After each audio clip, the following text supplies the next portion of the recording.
murabona yuko ku nkengera z'ikiyaga hariho amarenga n'ivyo haruguru yaho hakaba hariho ibiti vyiza biteye igomwe muri ya ntumbero yo gukingira ibiyaga dukurikije rya tegeko rigenga amazi Code d'Oro aho bavuga yuko ku metero 50 z'ibiyaga hategerezwa kuba hakingiwe ibiyaga byo bito bito ni metero 105 ku kiyaga ca Tanganyika. Rero muri iyo ntumbero nyene yo gukingira izo nkombe z'ikiyaga twarateye aya marenga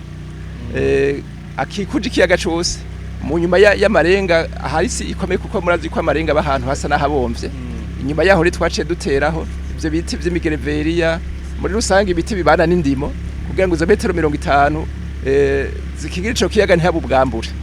Ego mbega ntaho bishika ugasanga abene gihugu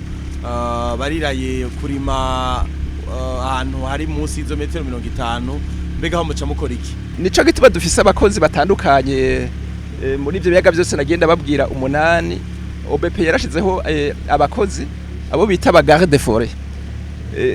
ni kubera yuko byabonetse ko abanyagihugu bishika bakarengana ku karimbi kilometero 50 murabona yuko ikibazo c'amatongo ubu kitoroshe n'amatongo yaze birashika rero ugasanga bariyiba canke bagakora mu ijoro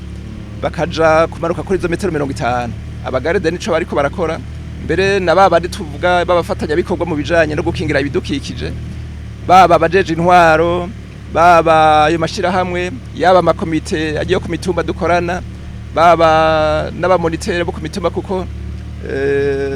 turi no mu bushikiranganje bumwe tuca tugira rero ico twokwita ubwo runani rw'imboneza ku mitumba kugira ngo dukore ku vyukuri ibishoboka byose izo nkengera z'ibiyaga zishobore gukingirwa.